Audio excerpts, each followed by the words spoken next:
I'm happy to see you, and how do you do? Good morning, friends. I hope everyone is giving me the thumbs up right now. It is Miss Jessica at Westside Daycare through the Weber Road Boys and Girls Club. Today, our circle time is going to be about washing our hands. So before I show you two separate things about that, we are going to read a story called Wash On.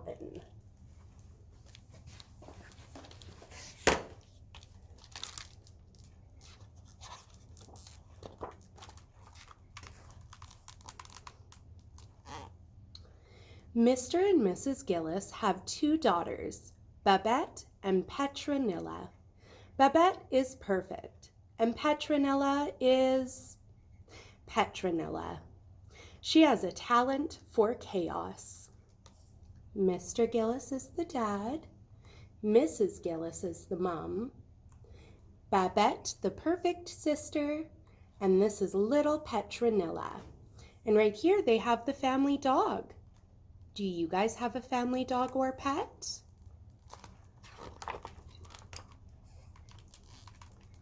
One day, Mrs. Gillis tried to give her daughter a bath. "Wash on," said Petronilla. "Not wash on, sweetheart," said her mother. "Wash off. When you wash, the mess comes off. If you wash something on, it would..." Oops! Petronilla's cheek was blue, blue like the washcloth. "Strange," murmured Mrs. Gillis. "Very strange." She tried a second washcloth. Her daughter's cheek turned green. Ah!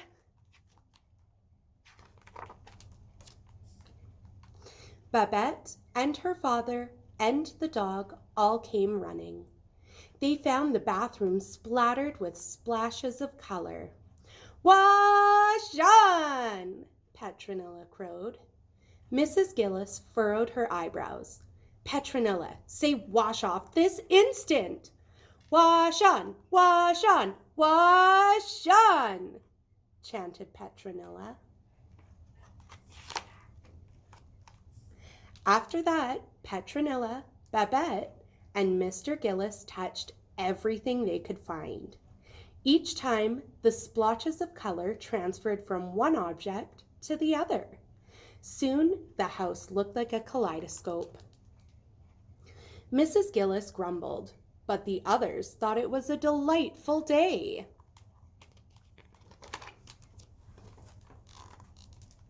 The next day was not so much fun. "I can't go to school like this," wailed Babette. "What will happen if I shake somebody's hand?" her father muttered. Everyone looked at Petronilla. "Petronilla, dear Petronilla, please say wash off." Petronilla had never felt so important. She smiled sweetly. "Wash on!" "Don't panic," Mr. Gillis whispered. "Petronilla will come around soon. Until then, we'll just stay inside." But Mr. Gillis was wrong. Petronilla did not come around. One day passed, then 10, then 20. The hardest part was thinking up excuses to stay in the house. By the end of the month, Babette's teacher was threatening to alert the authorities if Babette did not come back to school at once.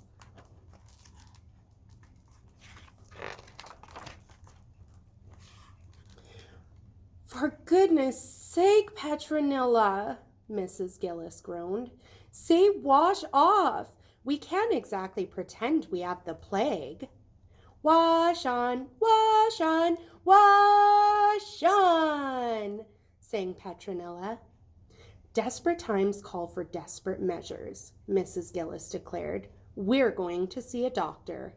There must be some kind of cure for all of these colors."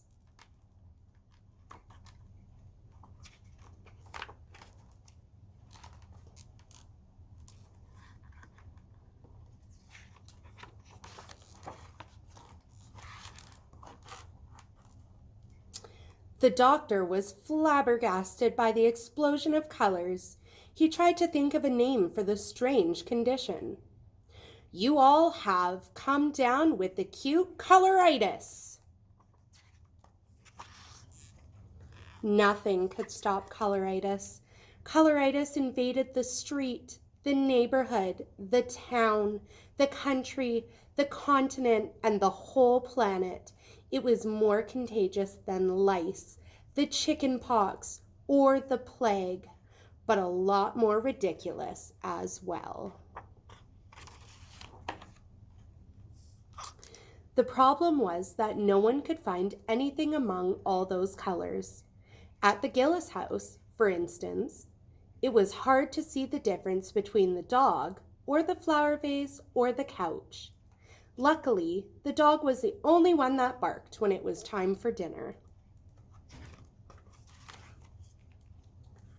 But one day, there was no barking, no greetings from a hungry dog, no kisses from a warm and sloppy tongue. "Dog!" Mr. and Mrs. Gillis cried at the top of their lungs. "Dog!" called Babette in her perfect voice. "Dog!" screeched Petronilla. Suddenly, Petronilla went quiet. She thought hard. Her forehead creased. Then, in a small voice, she murmured, "Wash off?" She rubbed a corner of the table with her t-shirt. The colors disappeared. Petronilla rubbed everything she could find and shouted with all of her strength, "Wash off, wash off, wash off!" After much rubbing and washing, the family found their dog at last. The poor thing had been trapped. Petronilla set him free. Decoloritis was just as contagious as coloritis. Soon the house, the street, the neighborhood, the town, the country, the continent, and the entire planet were better than ever. The whole universe breathes a sigh of relief, except Petronilla. Sometimes she found that days were just a bit too dull. So when Petronilla is bored, when Babette is too perfect, or when her mother insists on washing her ears, Petronilla says loudly, "Wash on!" just to put a little color into her life. But these outbreaks of coloritis never last long. Petronilla is too afraid to lose her dog again. The dog, by the way, earned a new name after this adventure. He is now called Chameleon.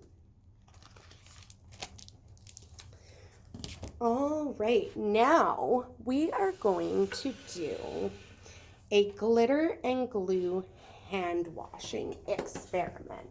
But before we get started, do you guys remember how we wash our hands? I'm sure you guys have been doing it a lot since you've been at your home, but we are going to do our Twinkle Twinkle hand song before I get started with this. Ready?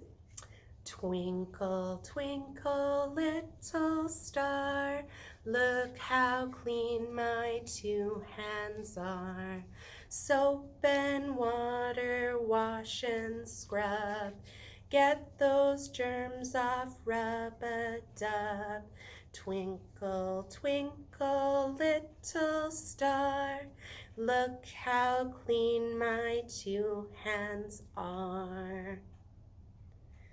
Now, in that song, we used soap.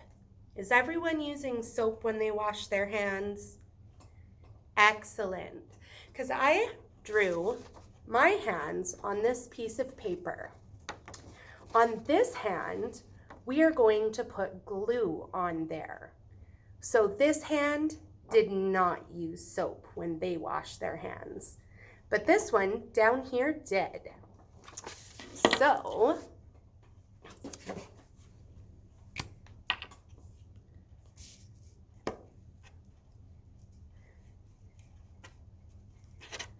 And I think red glitter will show quite well with this.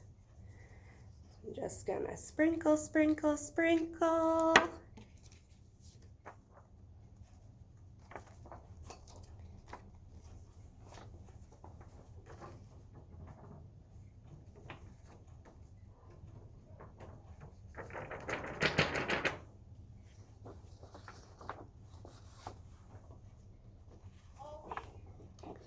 Look at what our hands look like.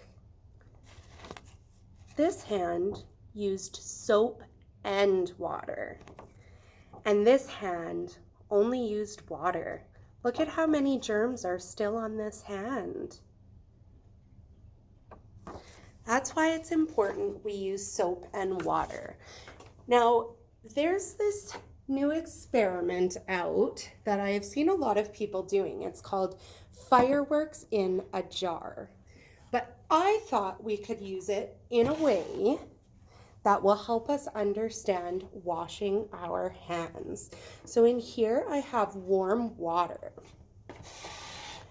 And this is cooking oil. We're gonna pretend that this is the germs.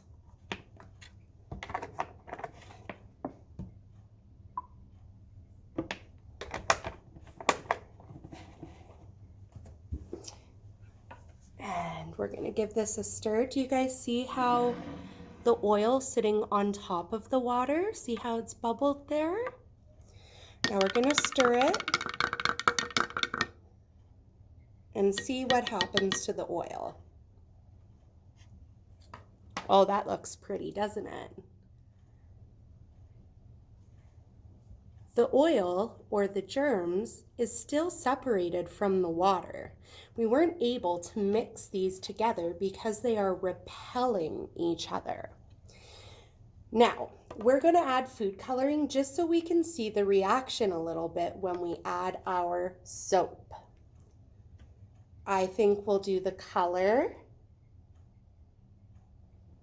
yellow. Good job.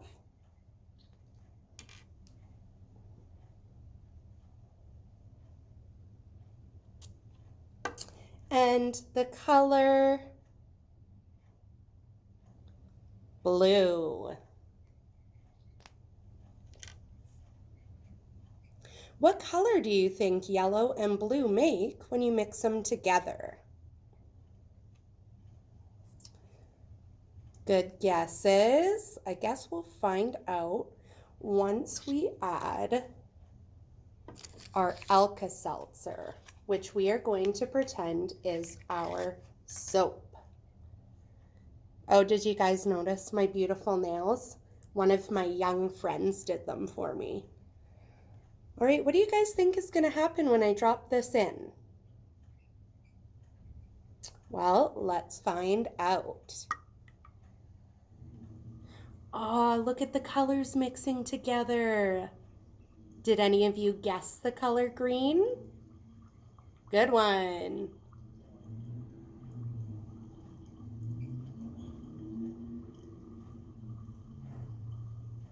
So you see how everything is mixing together right now? So our soap is helping everything mix together. And then when we rinse our hands, that's when it would be wash off, like from the story.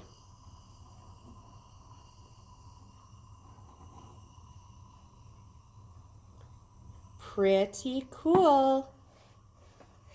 All right, friends, thank you for joining me today. Before we go, we do have a friend who last time we saw her, she was 3 years old. But when I see her next time, she's going to be, let's see, 1, 2, 3, 4 years old. That's right. Happy birthday, Charlotte. I hope you have a wonderful day, and I look forward to seeing you and all of our friends. Can everyone sing happy birthday to Charlotte? Happy birthday to you. Happy birthday to you. Happy birthday, dear Charlotte. Happy birthday to you. Bye, friends. Miss you guys.